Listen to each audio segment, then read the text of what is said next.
हाय, आज आपण बनवणार आहोत शेजवान मसाला डोसा रोल। यासाठी मी तवा गरम करायला ठेवला होता। यावर तेलानं असं आपल्याला सगळीकडे ग्रीस करून घ्यायचं आहे, म्हणजे तेल सगळीकडे पसरून घ्यायचं आहे। मी इथं वांग्याला कापून असं छानसं घेतलेलं आहे, याच्यानेच मी याला असं पसरून घेतलेलं आहे। आता आपण जे डोसा बनवतो त्याचं जे बॅटर आहे, म्हणजे त्याचं जे पीठ आहे ते आपल्याला असं तव्यावर घालून घ्यायचं आहे आणि त्याला असं आंबोळी जसं आपण बनवतो तशा प्रकारे याला गोलाकार फिरवून घ्यायचा आहे। आपला हा जो डोसा आहे, म्हणजेच आपली जी आंबोळी आहे त्याला आपल्याला जास्त पातळ आणि जास्त जाड असं बनवायचं नाही आहे। तर चला, थोडंसं असं शिजल्यानंतर, म्हणजेच अजून थोडं डोसा शिजायच्या अगोदरच आपल्याला यावर शेजवान सॉस जो आहे तो यावर आपल्याला घालून घ्यायचा आहे।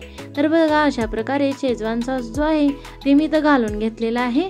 तुमच्या आवडीनुसार तुम्ही कमी किंवा जास्त घालून घेऊ शकता। तर चला, यामध्ये आपण टोमॅटो सॉस किंवा केचप घालू शकतो। तर मी इथं टोमॅटो सॉसचा यूज केलेला आहे, तर चला आपण तेही यामध्ये असं घालून घेऊयात।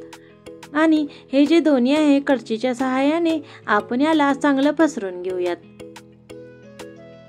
तर पल्लवी लाईफस्टाईल मराठी चॅनलवर तुम्ही पहिले असाल तर प्लीज पहिला लाईक करा, शेअर करा आणि सबस्क्राईब तर कराच करा।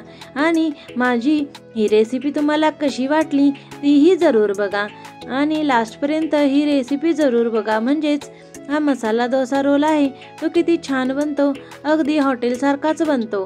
तुम्ही जरूर बघा। तर चला, मी हे सगळं जे मसाला आहे म्हणजे सॉस जे आहे असं पसरून घेतलेलं आहे। तर चला, यावर आता बाकीचे मसाले घालून घेऊयात। तर यामध्ये बाकीच्या मसाल्यांमध्ये आपण घालून घ्यायचं आहे कांदा आणि टमॅटो। जर तुम्हाला ढोबळी मिरची किंवा कांद्याची पात वगैरे घालायची असेल तर तीही तुम्ही बारीक कापून घालू शकता, किंवा यामध्ये पनीर चीज वगैरे सुद्धाही तुम्ही घालू शकता। तर चला, आता मी इथं कांदा आणि टमॅटो घालून घेतलेला आहे। त्यानंतर गरम मसाला आणि चाट मसाला असं वरून मी यावर घालून घेत आहे। आणि लाल तिखट जी असते, काश्मीरी लाल तिखट पावडर मी यावर अशी घालून घेत आहे। तर ती तुमच्या चवीनुसार तुम्ही घालू शकता। तर चला, आता आपल्याला काय करायचं आहे, यावर थोडंसं लोणी घालून घ्यायचं आहे। तर मी इथं घरात केलेलं लोणी इथं घातलेलं आहे।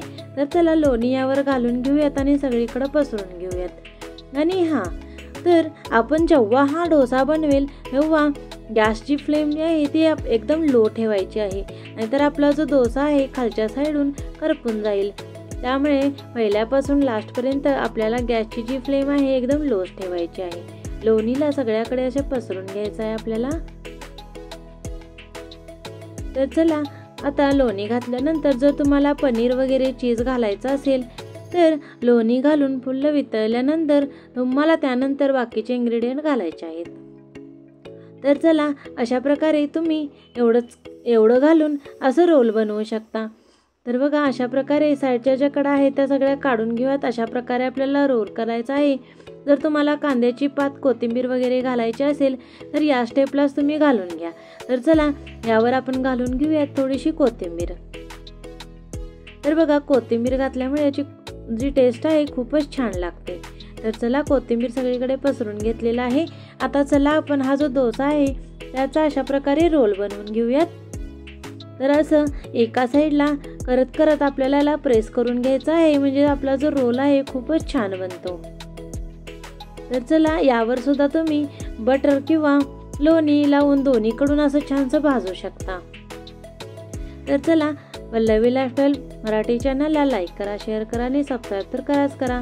आणि तुम्हाला शेजवान मसाला रोल डोसा कसा वाटला तोही मला कमेंट्स करून जरूर सांगा।